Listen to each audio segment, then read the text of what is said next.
ताज्या घडामोडींसाठी पहा फक्त महाराष्ट्र 18 न्यूज बुलेटिन। रायगड जिल्हा परिषदेचा 2026-27 या आर्थिक वर्षासाठी सुमारे 175 ते 235 कोटी रुपयांचा भव्य शुल्लकी अर्थसंकल्प अध्यक्ष मंगेश वाकडीकर यांनी सादर केला। यामध्ये प्रामुख्याने शिक्षण, आरोग्य, कृषी आणि ग्रामीण पायाभूत सुविधांच्या विकासावर भर देण्यात आला असून सौर ऊर्जेला प्रोत्साहन देण्याचंही नियोजन असल्याची माहिती रायगड जिल्हा परिषदेचे अध्यक्ष मंगेश वाकडीकर यांनी दिली आहे। पनवेल तालुका पत्रकार विकास मंच आयोजित वार्तालाप प्रसंगी ते बोलत होते। यावेळी ज्येष्ठ पत्रकार माधव पाटील, राजेंद्र पाटील, विवेक पाटील, संजय कदम, निलेश सोनावणे, मंदार दोंदे, लालचंद यादव, प्रवीण मोहकर, हरेश साठे, राजू गाढे उपस्थित होते। वाकडीकर यांनी जिल्ह्याच्या सर्वांगीण विकासासाठी आगामी काळात कोणकोणत्या योजना राबवण्यात येतील याची देखील माहिती दिली आहे। उपासना करतोय, माझ्या घरी स्थापना आहे। आज थोडा मोठ्या आशीर्वाद असल्यामुळे या सगळ्या गोष्टी घडल्या। आज रायगड जिल्हा परिषद अध्यक्ष होत असताना महाराष्ट्र राज्याचे प्रदेशाध्यक्ष रवींद्र चव्हाण साहेब, तसेच लोकनेते रामशेठ ठाकूर साहेब, पनवेलचे आमदार प्रशांत शेठ, उरणचे आमदार महेश बालदी साहेब, हे माझ्या पाठी ठामपणे उभे राहिले। त्याच्यामुळे प्रस्थापित निवडून आल्यानंतर सुद्धा माझ्यासारख्या काम करणाऱ्या व्यक्तीला संधी मिळाली। 2012ला ग्रामपंचायत शिवडोनची निवडणूक लढवली, उपसरपंच झालो, सरपंच झालो, 5 वर्षात माझं काम केलं। 2017ला मला महेश बालदी साहेबांनी हेरलं की ह्या मुलामध्ये काहीतरी आहे आणि वेगवेगळ्या ठिकाणून मला मेसेज यायला लागले की बाबा तू भारतीय जनता पार्टीमध्ये आलं पाहिजे, तू एक वेगळ्या पक्षाच्या वेगळ्या विचारसरणीमध्ये। आणि मग 2017ला भारतीय जनता पार्टीमध्ये प्रवेश झाला। जिल्हा परिषद 5 वर्षापूर्वी आमदार महेश बालदी साहेबांनी मला केळव जिल्हा परिषद अध्यक्ष म्हणून जबाबदारी दिली आणि जबाबदारी देत असताना त्या भागात भारतीय जनता पार्टी सर्वदूर फसवण्याचं मी काम केलं, निष्ठेने काम केलं। मग पळसपा ग्रामपंचायत असेल, नांदगाव ग्रामपंचायत असेल, सांगोली ग्रामपंचायत असेल, त्यानंतर शिवडोन असेल, दिघाटी असेल, साई असेल, कराड असेल, जांभिवली असेल, ज्या ग्रामपंचायत त्या प्रत्येक ग्रामपंचायत सरपंच बसवण्याचं काम आपण महेश बालदी साहेब, प्रशांत शेठ ठाकूर साहेब यांच्या नेतृत्वात आपण बसवले। त्यानंतर पक्षाने दखल घेऊन एक 6 महिन्यापूर्वी मला परत पनवेल दक्षिण मंडळाचा तालुका अध्यक्ष म्हणून माझी निवड केली आणि आपण आपल्या कामाची सुरुवात केली। त्याच्यानंतर जी केळवला जिल्हा परिषद होती ही फार अत्यंत बिकट, म्हणजे भारतीय जनता पार्टी फार एक प्रेस्टिजची विषय, कारण शेतकरी कामगार पक्षाचा हार्ट आहे तो केळवला जिल्हा परिषद आहे। कारण तिथे कासारवड हे गाव आहे, तिथे विवेक पाटील साहेबांचा जन्म झालेला आहे, असा गावात आहे। आणि मागच्या विधानसभेची आपण जर पार्श्वभूमी बघितली तर महाविकास आघाडीसमोर आपण 5,500 मायनस होतो आणि अशा परिस्थितीत आपण ही निवडणूक लढवण्याचं काम केलं। माझं एवढ्या वर्षात एकंदरीत काम, सर्व पक्षातल्या लोकांशी असणारा संबंध, रायगड प्रीमियरसारखी एक मोठी स्पर्धा, त्यात खेळाडूमध्ये असलेलं माझं नाव, त्यानंतर क्रांती फेस्टिवल आपण बघितलं, त्यात आपण या इथे सगळा कल्चर, त्यानंतर महिलांसाठी मी खूप काम केलं आहे। कारण ग्रामपंचायत विकास समितीचा अध्यक्ष असताना 448 कुटुंब महिलांना मी गॅस सिलेंडर वाटप केले, 4 वर्ष त्यांना सिलेंडर दिले, शिलाई मशीन दिल्या, कुकर दिले, गिझर दिले। चिंचवडमधलं जे बाजूला गाव आहे ते माझ्या मतदारसंघात नाही, तिथल्या गावाच्या सर्व महिला बचत गटांना एकत्र केलं, त्यांना पिठाची मशीन दिली, कोणाला पतोडी बनवायची मशीन दिली, कोणाला भाकरी बनवायची मशीन दिली, कोणाला भांडी दिली, कोणाला, म्हणजे प्रत्येकाला स्वयंरोजगाराचं काम केलं। हे काम सर्वदूर पसरलं आणि माझे सर्व पक्षात असलेले संबंध आणि माझ्या पक्षातील भारतीय जनता पार्टीचे एक कार्यकर्त्यांनी दिवस रात्र मेहनत केली, रात्री दिवस केला आणि याच्यामुळे त्या मतदारसंघात 5.5ची लीड तोडून आज 2142, म्हणजे 21-2-42 गणपतीचा आकडा, ओके। आणि मी ह्या जिल्हा परिषद निवडून आलो। माझ्या आयुष्यात फार सुदैव आहे की माझ्या पाठीशी महेश बालदी साहेब आणि प्रशांत शेठ यांचा परिसारखे लागले, त्यामुळे माझा लोखंडाचा माझा सोना होण्याचं काम यांच्यामार्फत झालं।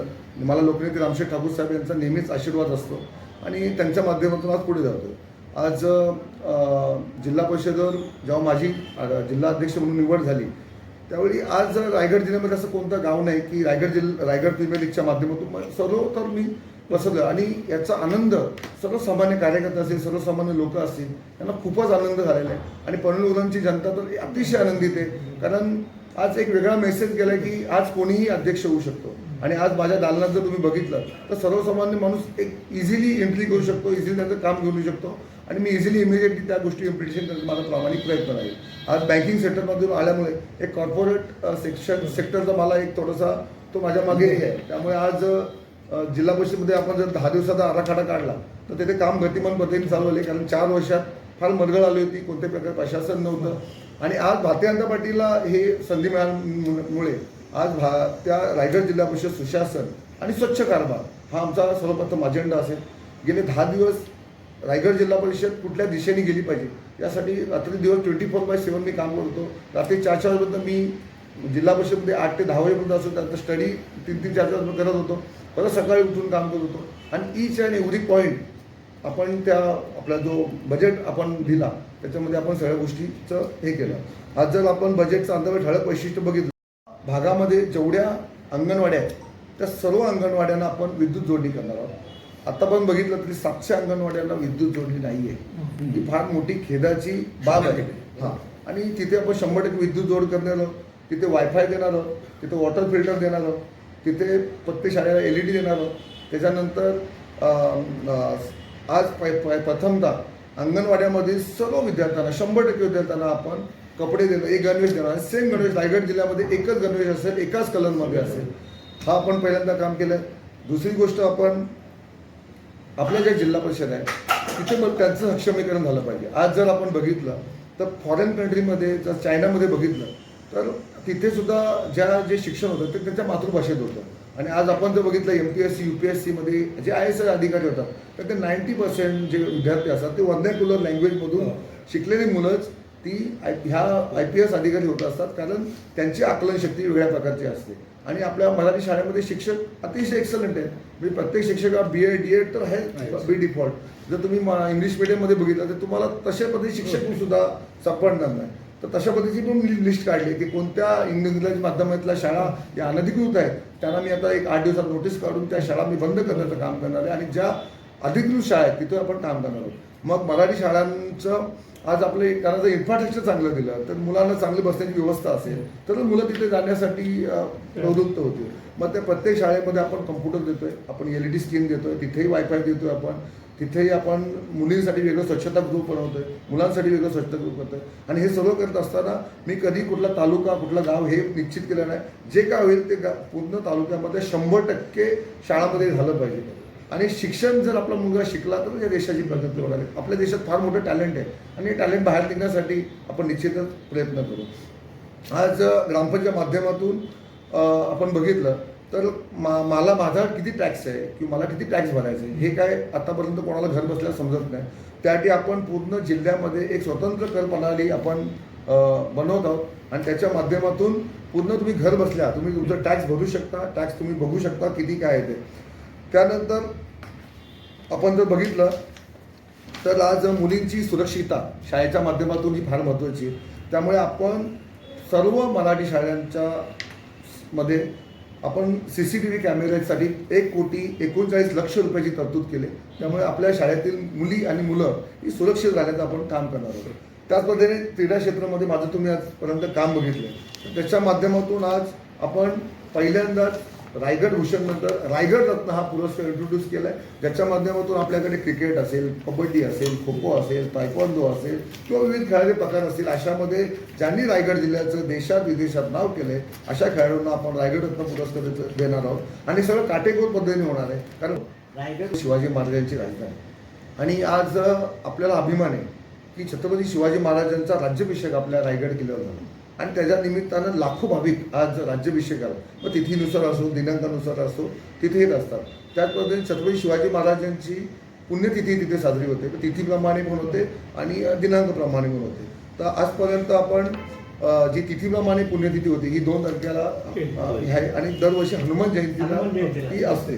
तर त्याच्यासाठी पण आपण 5 लाखाची प्रोव्हिजन यावर्षी आपण केलेली आहे. त्याच पद्धतीने रायगडवर वेगवेगळे 4 कार्यक्रम होत होते, त्यासाठी फक्त 25 लाखाचा निधी उपलब्ध होता, तो आपण 70 लाखावर निघाला. कारण शेवटी रायगड जिल्हा हा आपला आहे आणि तो मानबिंदू आहे आणि ते बघण्यासाठी देशाविदेशातून लोक येतात. त्यांची सुखसुविधा करण्याचं काम हे रायगड जिल्हा परिषदचा अध्यक्ष या नात्यानं आमचं आहे. महिला बचत गटांना सामूहिक व्यवसायासाठी मंडपाचे साहित्य आपण 50 लाखाची तरतूद केलेली आहे. आपण जे आदिवासी पाडे आहेत तिथे खूप रायगड जिल्हा म्हटलं तर फार दुर्गम भागातही काही लोक राहतात, कर्जत असेल, तळा असेल, अशा ठिकाणी लोकांना आदिवासी पाड्यांना रस्ते वगैरे एक सारखं हे सुद्धा आपण 100% पद्धतीने करणार आहोत.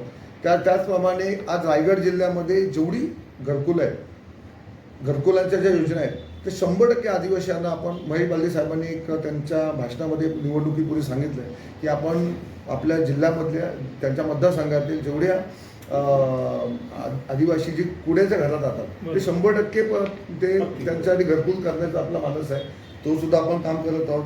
आज रायगड जिल्हा म्हटला तर त्याला फार मोठी एक परंपरा आहे आणि येथे भजनी मंडळ असतील, वारकरी मंडळ असतील, हे सुद्धा फार मोठ्या प्रमाणात आहे. तर आपण रायगड जिल्ह्यामधल्या 1500 भजनी आणि वारकरी मंडळांना आपण भजनाचं साहित्य देणार आहोत. त्यासाठी 2,40,40,00,000ची आपण फार मोठी तरतूद केलेली आहे. आजपर्यंत जर आपण पाहिलं तर रायगड जिल्ह्यामध्ये आत्तापर्यंत जर तुम्ही अंदाज 5 वर्षाचा रेकॉर्ड्स काढला तर 2021 आणि 22ला 62 करोड रुपयाची अंदाजपत्रक होतं. 2022-23ला 66 कोटीचं होतं. 2023-24ला 77 कोटीचं होतं. 2024-25ला 80 कोटीचं होतं. 2025-26ला 85 कोटीचं होतं. आत्तापर्यंतच्या रायगडच्या इतिहासामध्ये सर्वात मोठं बजेट हे 85 करोडचं होतं. ते आपण ह्या 2026-27 मध्ये 175 कोटीचं आपण बजेट मांडलंय आणि त्यात फक्त 10 लाखाची शिल्लक आहे. म्हणजे 175 कोटीचं बाय डिफॉल्ट एका वर्षामध्ये काम होणार आहे. पण हे मूळ अंदाजपत्र आहे. आमचं सुधारित 236 करोडपर्यंत जाईल हे आमचा अंदाज आहे. आणि माझा प्रयत्न असेल का DPDC असेल, आमदार निधी असतील, पंतप्रधान सडक योजना असेल, मुख्यमंत्री सडक योजना असेल, केंद्राच्या योजना असतील, राज्याच्या योजना असतील, याच्या माध्यमातून एवढा मोठा निधी आणण्याचा की खरोखर ह्या रायगडमध्ये एक छत्रपती शिवाजी महाराजांना अभिप्रेत असं स्वराज्य, त्याचप्रमाणे ह्या रामराज्य कसेल यासाठी माझा निश्चित प्रयत्न असेल.